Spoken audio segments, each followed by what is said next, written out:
মাত্র 2 মাসের ব্যবধানে ফকিনি মেয়েটাকে প্রেমের ফাঁদে ফেলাইছো। একটা জিনিস মানা তোর আমার সেলুট কলেজের এই বৃষ্টি মেয়েটা তোর প্রেমে হাবুডুবু খাইতেছে। আর তোরেও বলি তুই কি পাগল? তোর এই চেহারা নিয়ে তুই রাজের সাথে আসছিস প্রেম করতে? এই আয়নায় তুই নিজের চেহারাটা দেখছো, আর আয়নাও তো তোরে দেখলে লজ্জা পাবে। 2 মাস হইয়া সামনের লোকে প্রেম করতে তোর নাম যেমন খ্যাত, নিজেও একটা খ্যাত। লজ্জা করে না? আবার আসছিস রাজের সাথে প্রেম করতে?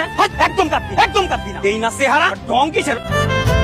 আজকে আমাদের মাঝে আমাদের এক হারিয়ে যাওয়া বন্ধু ফিরে এসেছে। গত 8 বছর ধরেও আমরা যাকে খুঁজে পাইনি সে আর কেউ নয়, আমাদের বন্ধু আকলিমা। প্রথমে সবাইকে আমি সরি বলে নিচ্ছি। দীর্ঘ 8টা বছর আমি ছিলাম না তোমাদের মাঝে। এই যে ছিলাম না, এর পেছনে কিন্তু তোমাদের কারো কোনো দোষ নেই। আমি কিন্তু বিন্দু মাত্র কারোর প্রতি রাগ করিনি। আমি জানি তোমরা আমাকে কেমন জানো, কার জন্য আমি হারিয়ে গিয়েছিলাম সেটাও হয়তো তোমরা জানো। দীর্ঘ 8টা বছর আমি নিজেকে অনেক পরিবর্তন করেছি। এখন তো দেখতেই পাচ্ছ নিজেকে এতটাই পরিবর্তন করেছি যে আমার নামটা পর্যন্ত আমি চেঞ্জ করে ফেলেছি। আকলিমা থেকে এখন আমি মেঘা। সবাই আমাকে মেঘা নামে চিনি। এখন আর কেউ না আমাকে ডেকে বলে না যে এই তুই পিচ্ছি, তুই কুচ্ছি, তুই সর, তুই আমাদের সাথে থাকিস না। আমাকে কেউ আর এই কথাটা বলে না, জানো। এখন সবাই আমাকে বলে দেখ দেখ মেয়েটা খুব সুন্দর, এই টাকা একজন আরেকজনকে ডেকে বলে। আমি এখন খুব ভালোভাবে চলতে পারি। কিন্তু একটা কথা কি তোমরা জানো, সৃষ্টিকর্তা না প্রত্যেকটা মানুষকে সুন্দর বানায়, নিজ হাতে খুব যত্ন নিয়ে বানায়। এই যে আমাদের যে বাহ্যিক সৌন্দর্যতা নিয়ে আমরা এত জাজ করি যে সে দেখতে কেমন, সে সুন্দর কিনা। একজন সুন্দর মানুষ হলে একজন মানুষকে আমরা তখন আলাদা করি, তাকে আমরা অন্যরকম ভাবে ট্রিট করি, সে সবসময় ভালো প্রায়োরিটি পায়। আমি কিন্তু টপার ছিলাম, ব্রিলিয়ান্ট স্টুডেন্ট ছিলাম, কিন্তু দেখো তোমরা কিন্তু আমাকে পাতা দাওনি।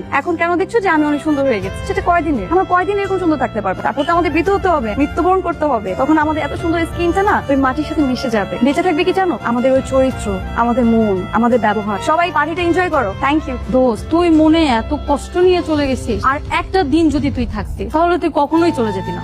রাজ তোকে সত্যি সত্যি অনেক ভালোবাসতো। মানে তুই যাবার পরে এই আকলিমা কই? আকলিমা আজকে আসেনি। তুমি ওকে কালকে যে পরিমাণে অপমান করছো, ক্লাসে আসার কোনো পরিবেশ রাখছো? দেখো আমি যা করছি তা আমি করি নাই, আমার বন্ধু বান্ধব করছে। তোমরা না আমাকে শুধু শুধু ভুল বুঝতেছো। আমরা সব বুঝতে পারছি। আরে বুঝতে পারছি বলে তো হবে না, আমার কথাটা তো শুনো। ওরা একটু জানাও আমার কথাটা, আমি ওরা খুঁজতেছি। আমি সরি বলার সুযোগটা তো দিবা। কিরে তুই মনে হয় দিনের বেলা রোজ বেলা আকলিমারে খুঁজতেছো? বাদ দে, ডাস্টবিনের মাল ডাস্টবিনে গেছে, এত চিন্তা করে লাভ নেই। তুই আমার মালিক কেন? আমি ওরা কোনোভাবে কষ্ট দিতে পারবো না। তাই বলে তুই একটা বস্তির মায়ের জন্য আমার গায়ে হাত তুলবি?